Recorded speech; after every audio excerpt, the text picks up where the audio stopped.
মৰণিত খালত উদ্ধাৰ এটা সদ্যজাত দেৱশিশু। কাটনিবাৰী চাহ বাগিচাৰ হস্পিটেল লাইনৰ এটা খালত উদ্ধাৰ এই নৱজাতকটি। স্থানীয় ৰাইজে কেঁচুৱাৰ কান্দোনৰ উৎস বিচাৰি খালটোত প্ৰত্যক্ষ কৰে জীৱন্ত এটি কন্যা শিশু। মৰণি কাটনিবাৰী চাহ বাগিচাৰ ৰামা গোৱালা নামৰ লোকজনৰ বাৰীৰ পিছফালে সুস্থ অৱস্থাত থকা কেঁচুৱাটি গৃহস্থই উদ্ধাৰ কৰি আৰম্ভ কৰে পৰিচৰ্যা। ঘটনাৰ খবৰ পাই বহু লোকে ভিৰ কৰে ৰামা গোৱালাৰ বাসগৃহত। অবৈধ মাতৃত্বৰ কলংক আঁতৰাবৰ বাবে কেঁচুৱাটিক খালত এনেদৰে পেলাই থৈ যোৱাৰ সন্দেহ ৰাইজৰ। ঘটনাস্থলীত ইতিমধ্যে মৰণি আৰক্ষী উপস্থিত হৈ আৰম্ভ কৰে তদন্ত। আমি পুনৰ জনাইছোঁ, মৰণি খালত এটি উদ্ধাৰ সদ্যজাত দেৱশিশু। কাটনিবাৰী চাহ বাগিচাৰ হস্পিটেল লাইনৰ এটা খালত উদ্ধাৰ এই নৱজাতকটি। কিমান নিকৃষ্ট মনৰ মানুহ হ'ব লাগিব এনেধৰণেৰে এটি জীৱন্ত কন্যা শিশু পেলাই থৈ যাবলৈ।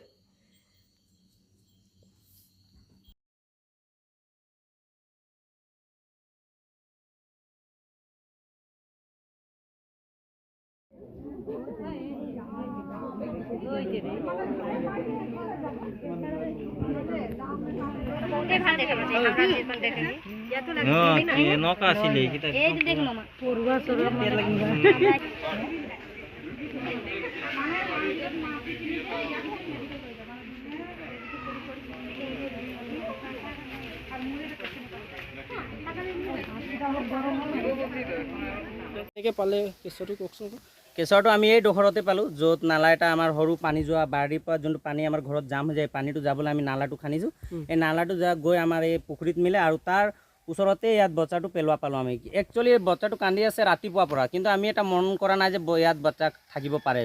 কেলেকি আমাৰ ঘৰতো কেঁচুৱা আছে, আমি ভাবিছোঁ আমাৰ ঘৰৰ হয় বুলি। আমাৰ বাৰীটো অকণমান সেইফালে, তো এইটো অকণমান আউট অফ এৰিয়া পৰি যায় ঘৰৰ পৰা। আমাৰ এই বাঘটো ইমান এটা বিজি নাথাকে, তো সেইকাৰণে আমি চোৱা নাছিলোঁ। এতিয়া লগভগ 3টা বাজিবলৈ সময় হ'ল, তো এই সময়ত খুৰা আহি কৈছে যে সেই তাত এটা বাচ্চা পেলোৱা আছে বুলি ক'লে।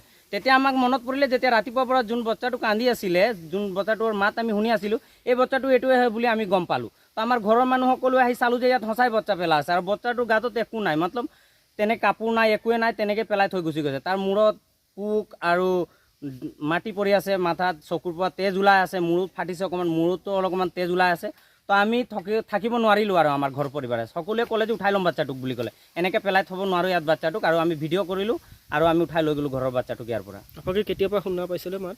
এইটো আমিতো একচুৱেলি মৰ্ণিঙৰ পৰাই শুনা পাইছিলোঁ। মই বাৰীত ৰাতিপুৱা 6টা বজাত গৈছিলোঁ, 6টা বজাৰ পৰাই মাতটোতো শুনি আছিলোঁ, কিন্তু আমি এতিয়াহে কনফাৰ্ম হ'ল যে আমি এই মাতটোৱে শুনি আছিলোঁ বুলি। আপোনালোকে কি সন্দেহ কৰিছে? ৰাতিয়ে কোনোবাই পেলালে, আমি এইটোৱে সন্দেহ প্ৰকাশ কৰিছোঁ যে ৰাতিয়ে কোনোবাই আহি ইয়াত পেলাই থৈ গ'লে। কেলেকি 3টা বজা লগভগ আমাৰ ঘৰৰ মানুহ চব হাৰ পাই যায়। যদি গাড়ী তেনেকৈ আহে 3টা বজা, তো আমি নিশ্চয় হাৰ পাম। তাৰ আগতে কোনোবাই এইটো ৰাতিয়ে 2:30 বা 2টা ভিতৰতে কোনোবাই পেলাই যাব পাৰে। ইয়াৰ কোন জেগা হয় এইটো কাটনিবাৰী, ষ্টাফ কাটনিবাৰী।